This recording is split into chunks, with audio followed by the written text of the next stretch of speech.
Next topic discuss करेंगे magnetic and non magnetic materials. हम लोग अपना चैप्टर स्टार्ट कर चुके थे और इसमें हम लोग थोड़ा बहुत डिस्कस भी कर चुके थे, जिसके अंदर हम लोगों ने टॉपिक डिस्कस किया था कि how magnets were discovered, magnet का खोज कैसे किया गया, ये हम लोग जान चुके थे। और सबसे इंटरेस्टिंग तो हम लोगों ने इसमें ये डिस्कस किया था कि आखिर डिस्कवरी किस तरीके से हुआ था मैग्नेट का, जिसमें एक आदमी था जिनका नाम क्या था, मैग्नेस, है ना, उन्होंने ही इस चीज़ का खोज किया था। तो ये सब चीज़ हम लोग डिस्कस कर चुके हैं और आज हम लोग डिस्कस करेंगे अगला टॉपिक जिसका नाम है magnetic and non magnetic materials. Magnetic material क्या होता है, नॉन मैग्नेटिक मटेरियल क्या होता है, इन सब के बारे में डिस्कस आज हम लोग करेंगे। चलिए शुरू करते हैं। सबसे पहला पॉइंट लिखा हुआ है कि magnet attract certain materials whereas some do not get attracted towards magnet. देखो, क्या चुंबक अपनी ओर हर चीज को खींच लेता है क्या? नहीं, चुंबक हर चीज को अपनी ओर नहीं खींचता। चुंबक उसी चीज को अपनी ओर खींचता है जिसके पास मैग्नेटिक प्रॉपर्टी होता है। जैसे आयरन, लोहा, लोहा के पास मैग्नेटिक प्रॉपर्टी है। इसका मतलब है कि लोहा आराम से चुंबक में चिपक जाएगा और चिपक भी जाता है। तो कहने का सिंपल से यहाँ पे मतलब यह है कि मैग्नेट अपने तरफ हर चीज को अट्रैक्ट नहीं करता है, कुछ चीजों को ही अपनी ओर अट्रैक्ट करता है। और किसको करेगा अट्रैक्ट? जिसके पास मैग्नेटिक प्रॉपर्टी होगा। जिसके पास वो वाला प्रॉपर्टी नहीं होगा वो उसको अट्रैक्ट नहीं करेगा। एग्जाम्पल के तौर पे आयरन के पास मैग्नेटिक प्रॉपर्टी है, इसीलिए वो जल्दी चिपक जाता है चुंबक में। उसी तरीके से देखा जाए तो लकड़ी, लकड़ी के पास मैग्नेटिक प्रॉपर्टी नहीं होता है तो वो नहीं चिपकता है। सिंपल सी बात है, ठीक है।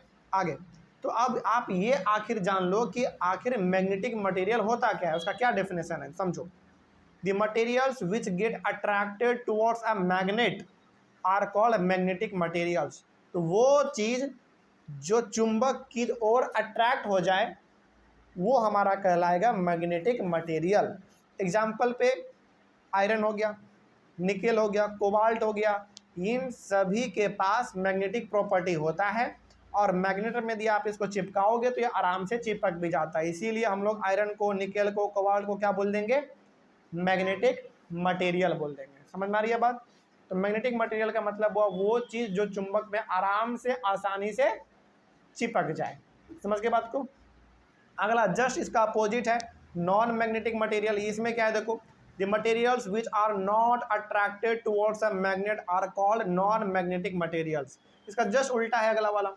जो चीज चुंबक के साथ अट्रैक्ट ना करे, मतलब चुंबक में जाके ना चिपके, वो हमारा कहलाएगा नॉन मैग्नेटिक मटेरियल। तो दोनों डिफरेंस समझ में आ गया दोनों में? बहुत सिंपल है। तो इसका एग्जांपल क्या होगा? पेपर। क्या पेपर कभी चुंबक में चिपकता है क्या? बिल्कुल नहीं। सॉइल यानी कि मिट्टी, क्या मिट्टी पेपर में चिपकता, सॉरी, क्या मिट्टी चुंबक में चिपकेगा? नहीं, कभी नहीं। तो ये सब हमारा हो गया नॉन मैग्नेटिक मटेरियल। सिंपल है। तो मैग्नेटिक मटेरियल का मतलब वो चीज़ जो चुंबक के साथ चिपक जाए, सिंपल है ना। और नॉन मैग्नेटिक मटेरियल का मतलब वो जो चुंबक के साथ जाके ना चिपके। तो ये हो गया हमारा नॉन मैग्नेटिक मटेरियल। बस इतना ही सिंपल है ये चीज़।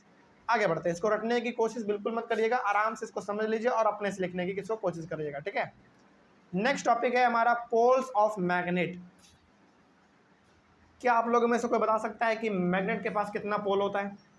दो पोल, एक नॉर्थ पोल और एक साउथ पोल। सिंपल सा बात है, उसी के बारे में यहाँ पे बात करेंगे। देखो, a magnet always has two poles. हर मैग्नेट के पास दो पोल होता ही है। हर मैग्नेट के पास दो पोल होगा। नॉर्थ पोल जिसको हम लोग डिनोट करेंगे कैपिटल एन से, एंड साउथ पोल जिसको हम लोग डिनोट करेंगे कैपिटल एस से। मतलब हर चुंबक के पास दो पोल होता है। दो पोल का मतलब वो दो एंड होता है, एक नॉर्थ पोल और एक साउथ पोल। नॉर्थ पोल को डिनोट करेंगे कैपिटल एन से और साउथ पोल को डिनोट करेंगे कैपिटल एस से, ठीक है। चलिए आगे बढ़ते हैं। Poles are the reasons where the magnetic strength is the strongest. Poles के पास मतलब नॉर्थ पोल और साउथ पोल जहाँ पे होता है वहाँ पे मैग्नेटिक स्ट्रेंथ बहुत ज़्यादा होता है। मतलब वहाँ पे यदि आप किसी चीज़ को चिपकाओगे तो बड़ा जल्दी चिपकता है। समझ में आ रही है बात? कहने का मतलब हुआ एक तरफ नॉर्थ पोल है और एक तरफ साउथ पोल है। इस जगह पे यदि आप अपने चुंबक के साथ किसी चीज़ को चिपकाओगे जो उसके साथ चिपक सकता है तो बहुत जल्दी चिपकता है एज कम्पेयर टू बीच में। मतलब कि नॉर्थ पोल और साउथ पोल पे चिपकाओगे तो बड़ा जल्दी चिपकेगा, वहीं बीच में चिपकाओगे तो चिपकेगा लेकिन थोड़ा सा उसका जो ताकत है वो कम रहेगा। समझ गए बात को?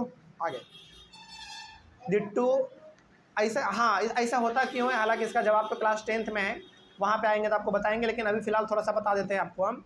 ऐसा इसलिए होता है क्योंकि पोल्स के पास सबसे ज़्यादा मैग्नेटिक फील्ड होता है। अब तुम बोलोगे सर ये मैग्नेटिक फील्ड क्या होता है, इसलिए हमने कहा कि ये चीज़ अभी आप छोड़ो, बस आप ये इतना ध्यान रखिए कि पोल्स के पास सबसे ज़्यादा ताकत होता है। इसके बारे में डिटेल में आपको पढ़ाएंगे हम क्लास 10th में, जब आएंगे ना आप वहाँ पे, फिर वहाँ पे पता पढ़ाएंगे। उसमें 2-3 चीज़ आपको पढ़ना पड़ेगा, मैग्नेटिक फील्ड पढ़ना पड़ेगा, मैग्नेटिक फील्ड लाइन पढ़ना पड़ेगा, तब जाकर आपको कहीं ना कहीं समझ में आएगा, अभी नहीं समझ में आ पाएगा। बस ये समझो कि नॉर्थ पोल और साउथ पोल के पास सबसे ज़्यादा ताकत होता है, स्ट्रेंथ होता है किसी भी चीज़ को अपनी ओर खींचने को। ठीक है, आगे है the two poles are always different, और ये दोनों पोल एक दूसरे से डिफरेंट होता है, एक नॉर्थ होता है और एक साउथ होता है, सिंपल सा बात है। अगला है north pole of a magnet, इसके बारे में क्या लिखा हुआ जरा देख लिया जाए। The north pole of a magnet points towards the geographic north direction when the magnet is suspended freely. देखो मैग्नेट में एक है नॉर्थ पोल और एक है साउथ पोल। ईस्ट पोल और वेस्ट पोल क्यों नहीं रखा गया नाम, इसलिए नहीं रखा गया क्योंकि जब आप एक चुंबक को रस्सी में बांध के बिल्कुल एकदम फ्रीली छोड़ देंगे ऊपर, मतलब इसे हाथ में पकड़े रहेंगे रस्सी में उसको बांध के, तो चुंबक का एक ओर आपको दिखाएगा इस अर्थ का नॉर्थ और एक दिखाएगा साउथ। तो जो ऊपर दिखाता है वो हो गया नॉर्थ और जो नीचे दिखाता है उसको हो गया साउथ। इतना सिंपल है। इसीलिए चुंबक में दो ही पोल है, एक नॉर्थ और एक साउथ। कभी भी चुंबक ईस्ट और वेस्ट जल्दी नहीं दिखाता है, हमेशा दिखाएगा नॉर्थ और साउथ। तो जो ऊपर वाला हिस्सा है वो नॉर्थ दिखा रहा है, इसीलिए उसका नाम पड़ गया नॉर्थ पोल, और चुंबक का नीचे वाला हिस्सा नीचे दिखा रहा है, यानी कि नीचे क्या है, साउथ है, इसीलिए इसका नाम पड़ गया साउथ पोल। ठीक है, तो नॉर्थ पोल, हाँ बोलो। नहीं भाई वो अलग चीज़ है, बिल्कुल वो अलग चीज़ है। मैग्नेटिक फील्ड को अभी तुम लोग यहाँ पे मत लेकर आओ, नहीं तो ज़्यादा कंफ्यूज हो जाओगे फिर। ठीक है, आगे। तो north pole of a magnet का मतलब हुआ कि मैग्नेट का जो नॉर्थ पोल होता है वो नॉर्थ डायरेक्शन को दिखाता है। समझ के बात को, मैग्नेट का नॉर्थ पोल कौन से डायरेक्शन को शो करेगा, नॉर्थ डायरेक्शन को शो करेगा, इसीलिए उसका नाम पड़ गया है नॉर्थ पोल। उसी प्रकार से आपका साउथ पोल है, तो south pole of a magnet में लिखा हुआ है कि the south pole of a magnet points towards the geographic south direction when the magnet is suspended freely. इसका मतलब हुआ कि मैग्नेट का जो साउथ पोल है वो साउथ डायरेक्शन को शो करता है, साउथ डायरेक्शन दिखाता है, इसके लिए इसीलिए इसका नाम पड़ गया है साउथ पोल। समझ में आ रही है बात। चल इस तरीके से हमारा ये वाला भी टॉपिक कंप्लीट होता है। अगला टॉपिक है हमारा फाइंडिंग डायरेक्शंस। इस वाले टॉपिक को हम लोग अपने अगले वाले क्लास में डिस्कस करेंगे। यहाँ तक में किसी को कोई डाउट है?